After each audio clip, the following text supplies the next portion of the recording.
Halo, apa kabar pemirsa? Bertemu lagi bersama saya Subki Abdul dalam Warta Parlementaria. Kami sudah menyiapkan beragam informasi seputar kinerja dan kegiatan anggota DPR RI.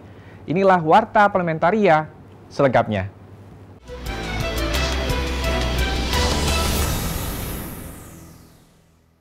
Warta Parlementaria kita awali dengan informasi dari Badan Anggaran DPR RI yang meminta pemerintah melampirkan nilai kualitas belanja pemerintah dalam rancangan Undang-Undang Pertanggungjawaban atas pelaksanaan APBN tahun 2019. DPR menilai selama ini laporan yang diberikan masih berorientasi pada pemerintah pusat dibandingkan pemerintah daerah. Ditemui usai memimpin rapat Badan Anggaran dengan pemerintah terkait draft rancangan Undang-Undang atas Pertanggungjawaban atas pelaksanaan APBN tahun 2019. Wakil Ketua Badan Anggaran DPR RI, Cucun Ahmad Syamsurijal menyatakan, DPR RI tidak hanya membutuhkan nilai serapan anggaran dalam bentuk angka, tetapi juga dalam bentuk output dan outcome yang dapat menjadi catatan ke depan. Karena pengawas itu bukan hanya BPK, termasuk fungsi controlling yang ada di DPR ini harus menjadi catatan pemerintah. Dan ini akan menjadi satu reward and punishment bagaimana kementerian lembaga nanti bisa mendapatkan porsi anggaran yang melekat di hak budgetingnya yang ada di DPR ini. Kesepakatan antara pemerintah dengan DPR tergantung bagaimana evaluasi selama tadi yang dari kemarin ya, dari mulai evaluasi kemarin terkait perumusan pertanggungjawaban ini bagaimana. Anggota Badan Anggaran DPR RI Agung Widiantoro menegaskan, pemerintah seharusnya dapat mengikutsertakan pemerintah daerah dalam pemberian penghargaan bagi lembaga yang mendapat predikat wajar tanpa pengecualian dari BPK. Penghargaan atau reward-nya ini tidak hanya berorientasi pada kementerian dan lembaga yang ada di pusat saja. Karena betapapun pemerintahan daerah itu kan bagian integral dari pemerintah pusat. Alda dan Aang, TVR Parlemen, melaporkan. Kita ke informasi selanjutnya, Badan Legislasi atau Balik DPR RI berharap revisi Undang-Undang Kejaksaan mampu memperkuat kinerja kejaksaan secara kelembagaan serta harmonisasi antar lembaga penegak hukum. Ditemui usai rapat dengar pendapat Balik DPR RI dengan Kejaksaan Agung, Ketua Balik DPR RI Supratman Andi Aktas mengatakan, revisi Undang-Undang Kejaksaan ini utamanya mengatur soal kelembagaan dan penguatan di dalam kejaksaan itu sendiri. Supratman menjelaskan, nantinya revisi Undang-Undang Kejaksaan ini akan mempertegas posisi kejaksaan apakah berada di wilayah eksekutif, yudikatif, atau bahkan independen.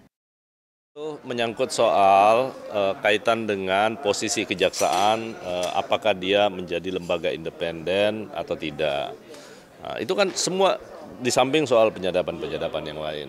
Nah, juga fungsi intelijennya seperti apa dalam rangka mendukung kegiatan untuk penegakan hukumnya. Nah, bagaimana posisi intelijennya? Itu semua diatur. Supratman menambahkan, revisi Undang-Undang Kejaksaan ini nantinya akan lebih mengarah kepada penyempurnaan pengelolaan SDM di dalam kejaksaan itu sendiri. Jadi sebenarnya bukan, ini soal pengaturan kelembagaan saja. Jadi itu lebih banyak ke sana. Kalau yang kewenangan-kewenangan di tingkat penyidikan, itu kan memang sudah ada di undang-undang yang lain, ya, kayak undang-undang tipikor. Kan boleh dong jaksa sebagai penyidik, walaupun tugas utamanya itu adalah penuntut. Nah, kemudian yang kedua, kita kan antisipasi bagaimana kejaksaan itu jadi pengacara negara.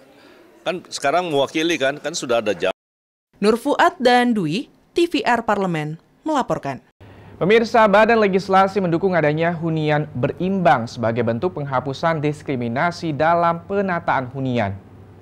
Ditemui saat menghadiri rapat panja rancangan Undang-Undang Cipta Kerja bersama pemerintah, Wakil Ketua Balik DPR RI Willy Aditya mendorong dipertahankannya hunian berimbang sebagai bentuk keberpihakan negara kepada masyarakat. Willy juga mendorong pemerintah memformulasi ulang hunian berimbang yang tidak tergantung pada pasar dan memberikan afirmasi terhadap status sosial sehingga suatu kawasan yang beragam. Teman-teman di dalam panja menginginkan sebuah spirit, kalau toh kita tidak kembali ke undang-undang existing karena juga banyak catatan, apa formulasi mumpung kita bahas di Undang-Undang Cipta Kerja ini, lompatan yang cukup kuat secara law enforcement-nya. Ya kita buat aja sekalian aturan hukum yang cukup kuat untuk memberikan afirmasi yang hunian berimbang dan 20% itu. Anggota Badan Legislasi Abdul Wahid turut mendorong adanya hunian berimbang, namun perlu mengkaji permasalahan yang ditemui selama ini. Di sisi lain, pengembang yang ingin membangun klaster perumahan perlu diberi kemudahan dengan syarat hunian berimbang tetap terjaga. Tidak bisa memisahkan. Jadi yang namanya klaster hunian berimbang itu adalah dalam satu kawasan. Jadi kawasannya tetap harus 20% yang diperuntukkan untuk MBR. Begitu. Nah ini yang kita harus pertahankan terus, bahwa kehadiran negara ini memberikan aturan dan melindungi rakyat dan menjaga keseimbangan antara kaya dan miskin. Begitu.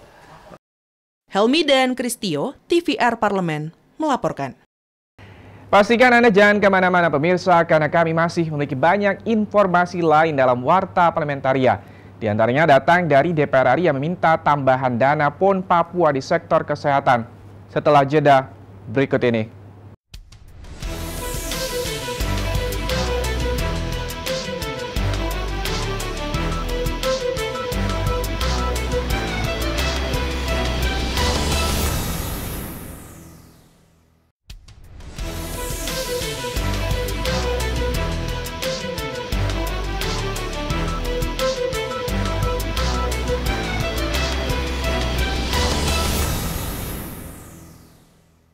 Pemirsa, Komisi 9 DPR RI meminta pemerintah memberi tambahan anggaran penyelenggaraan Pekan Olahraga Nasional Papua tahun 2021 untuk melengkapi sarana dan prasarana di infrastruktur kesehatan yang belum tercukupi. Ditemui usai menggelar rapat tertutup dengan Eselon 1 Kementerian Kesehatan Republik Indonesia di Gedung Nusantara 1 DPR RI Senayan, Jakarta baru-baru ini, anggota Komisi 9 DPR RI Mesah Mirin khawatir PON Papua yang digelar tahun depan tidak berjalan sesuai yang diharapkan Presiden Jokowi, mengingat anggaran di sektor kesehatan tidak mencukupi. Pemerintah pusat kurang perhatian dalam hal ini sarana prasarana penunjang agar panitia PON 2020-2021 ini bisa terlaksana dengan baik, terutama pembenahan infrastruktur kesehatan, terus persiapan dukungan sarana prasarana. Mesah Mirin menjelaskan, pemerintah daerah tidak sanggup membiayai penyelenggaraan PON Papua. Untuk itu Mesah Mirin meminta keseriusan Kementerian Kesehatan mengatur anggaran yang diperuntukkan untuk membenahi infrastruktur kesehatan yang belum lengkap tersebut. Saya mohon perhatian khusus oleh pemerintah pusat dalam hal ini anggaran kesehatan. Jadi saran saya, pemerintah pusat dalam hal ini Kementerian Kesehatan menambah anggaran. Kalau hanya cuma 23 miliar untuk alat kesehatan, mau dibikin apain itu? Karena itu nanti setelah ini sedang kita RDP dan pendalaman lebih lanjut. Tim Liputan TVR Parlemen melaporkan. Pemirsa, Badan Kerjasama Antar Parlemen BKSAP DPR RI berkomitmen untuk melakukan pemberdayaan generasi muda parlemen. Karena generasi muda merupakan salah satu pemangku kepentingan yang menentukan arah masa depan bangsa. Ditemui usai menghadiri Forum ASEAN Interparliamentary Assembly atau AIPA di Gedung Nusantara 3 Senayan, Jakarta, anggota BKSAP Putri Komarudin menilai, di Indonesia partisipasi generasi muda untuk parlemen semakin meningkat. Terlihat dari 16% dari total anggota DPR berasal dari usia di bawah 40 tahun. Putri meyakini generasi muda akan membawa isu yang terkait dengan perkembangan zaman sehingga parlemen Indonesia dapat menjadi parlemen modern. Di Indonesia, khususnya di DPR RI sendiri, partisipasi anak muda itu makin meningkat karena yang usia 40 tahun ke bawah itu tersebar di 8 fraksi dan kita itu ada 16,30% dari seluruh 575 anggota. Yang berarti dari 8 fraksi ini tersebar di 11 komisi yang ada di DPR RI ini. Dan kedepannya saya yakin akan banyak perubahan-perubahan seperti ini yang memang harus kita adopsi sesuai dengan perkembangan zaman. Jadi memang DPR pelan-pelan akan menuju DPR modern. Putri Aneta mendorong generasi muda dapat merubah pola pikir dan ikut serta aktif dalam perubahan dan pembangunan bangsa dengan menerapkan langkah-langkah konkret yang akan menciptakan generasi muda serta bangsa Indonesia yang lebih baik. Tetapi kita-kita yang muda ini bisa membawa perubahan-perubahan yang walaupun incremental secara pelan-pelan dan memang tidak mudah mengubah stigma yang sudah ada berdekade itu, tetapi dengan langkah-langkah konkret tentu nanti masyarakat akan pelan-pelan bisa melihat perubahannya. Bondan dan Bani, TVR Parlemen melaporkan. Kita ke informasi selanjutnya, Badan Legislasi DPR RI meminta pembahasan klaster pendidikan dalam rancangan Undang-Undang Cipta Kerja untuk dikaji kembali dan menginvestigasi efektivitas konsep nirlaba dan laba dalam sistem pendidikan. Ditemui saat rapat panja rancangan Undang-Undang Cipta Kerja di Gedung DPR RI Jakarta, anggota Balik DPR RI, Abdul Wahid menghimbau pemerintah melakukan kajian akademik terkait urgensi penggabungan Undang-Undang Pendidikan dalam Omnibus Law. Mengingat pendidikan merupakan bagian dari ideologi negara yang bertujuan untuk mencerdaskan kehidupan bangsa dan menjamin keadilan sosial bagi masyarakat. Kalau laba tentu berdasarkan investasi mencari ekonomi, keuntungan bisnis. Nah, lalu pemerintah minta bahwa ini di klaster ekonomi khusus. Oh, yang nama pendidikan itu sifatnya general, jadi nggak bisa di klaster begitu. Anggota Balik DPR RI Amin mengatakan, pendidikan Indonesia selama ini menerapkan prinsip konsep nirlaba yang mengutamakan kepentingan masyarakat tanpa didasari keuntungan. Untuk itu, rencana masuknya investigasi asing ke sektor pendidikan dinilai tidak tepat dan kurang efektif. Lebih baik pemerintah berupaya memperbaiki dunia pendidikan dalam negeri dengan membangun perguruan tinggi atau sekolah bertaraf internasional. Kawasan ekonomi khusus untuk sektor jasa. Di sana ada diperbolehkan pendidikan baik nirlaba maupun laba. Nah, ini pun sebagian mungkin mayoritas fraksi masih menolak konsep itu. Kenapa enggak kita saja diperbaiki pendidikannya? Kenapa mesti mengundang investor asing untuk berinvestasi di Indonesia gitu loh. Ajib dan Dwi, TVR Parlemen melaporkan. Pemirsa, dalam pembahasan Omnibus Law Klaster Pengadaan Tanah, Badan Legislasi atau Balik DPR RI mengingatkan pemerintah agar rencana pembentukan Bank Tanah dapat meningkatkan kinerja Kementerian ATR BPN dalam menjalankan tugas dan fungsinya. Wakil Ketua Balik DPR RI Willy Aditya menilai, Bank Tanah diharapkan dapat menyalurkan kembali lahan yang tidak produktif untuk dimanfaatkan oleh masyarakat yang membutuhkan sehingga memiliki nilai guna yang lebih besar.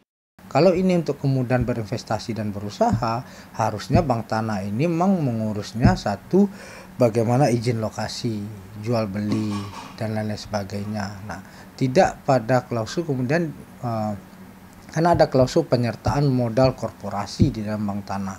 Nah, kalau itu ada fungsi publik lalu kemudian ada modal, penyertaan modal korporasi, maka kemudian keberpihakannya jadi abu-abu.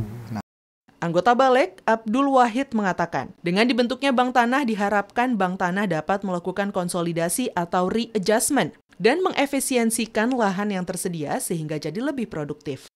Setuju di konsep itu, tetapi kita harus membuat norma-norma atau batasan-batasan sehingga nanti tidak tumpang tindih dia dengan lembaga-lembaga yang lain, termasuk sendiri dengan Kementerian ATR, supaya memang jelas bahwa negara membuat badan ini ada fungsinya. Andri, TVR Parlemen, melaporkan. Pemirsa, kami masih memiliki banyak informasi lain dalam Warta Parlementaria. Tetaplah bersama kami.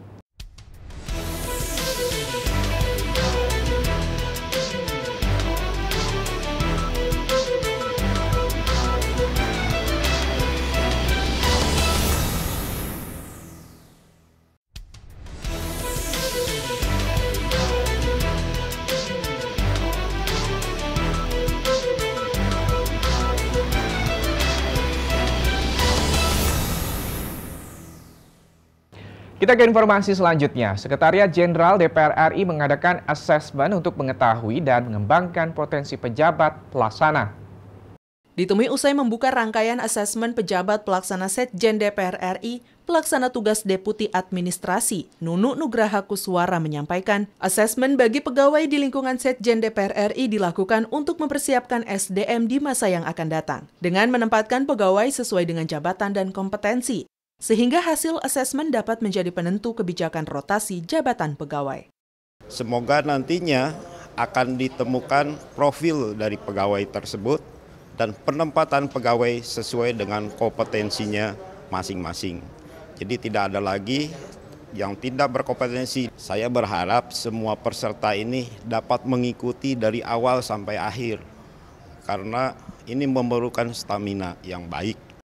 Sementara itu, Kepala Biro Kepegawaian dan Organisasi Setjen DPR RI Rahmat Budiaji menyampaikan, asesmen pada pegawai merupakan salah satu cara untuk mengetahui potensi dan kesesuaian pegawai terhadap jabatan serta kedudukan dalam struktur organisasi. Rahmat Budiaji mengatakan asesmen dilakukan secara menyeluruh dan bertahap, dan hasilnya akan digunakan untuk pelatihan pengembangan kompetensi, penempatan pegawai dalam jabatan, serta pembentukan talent pool. Data ini memang seharusnya diupdate. Nah, updating itu yang belum tercapai selama ini karena asesmen yang kita lakukan sifatnya masih parsial. Pada hakikatnya ini adalah bagian dari rutinitas tadi yang saya sampaikan, akan siklus menjadi rutin dilaksanakan. Helmi dan Bahir, TVR Parlemen melaporkan. Pemirsa, anggota Komisi 5 DPR RI menyoroti sejumlah SDM di Kementerian PUPR yang dinilai kurang memiliki pemerataan kecakapan di bidang infrastruktur. Banyaknya jabatan yang diisi saat ini terlalu lama masa periodenya, ditambah konektivitas komunikasi antar pusat dan juga daerah yang kurang sinkron dalam menerapkan prioritas progres pembangunan nasional. Anggota Komisi 5 DPR RI Johnny Allen Marbun meminta Sekretariat Jenderal Kementerian PUPR memperhatikan kualitas SDM di seluruh daerah. Johnny Allen menjelaskan, pekerjaan infrastruktur nasional seperti jalan daerah dan jalan pusat yang dibiayai negara harus memiliki kualitas yang sama. Untuk itu kualitas SDM juga harus merata. Tingkat pemerataan juga termasuk teman-teman mengusulkan bagaimana di daerah-daerah ya. Nah, ini memang kembali kepada soal progres reportnya terhadap soal pengembangan tahun ke depan yang menyangkut juga anggaran dari sisi sumber daya manusianya. Nah, itu dari Kementerian PUPR pusat atau Departemen PUPR. Ya. Johnny menambahkan, anggaran yang terbatas tidak boleh menjadi alasan sehingga SDM di PUPR tersebut tidak memiliki kecakapan dalam melaksanakan pembangunan infrastruktur, terutama di daerah-daerah, sehingga tingkat kemampuan di daerah bisa terkoneksi dengan pusat. Karena memang kita lihat kepala-kepala pelaksana tugas atau kepala dinas atau apapun istilahnya di daerah banyak yang kadang-kadang tidak berlatar belakang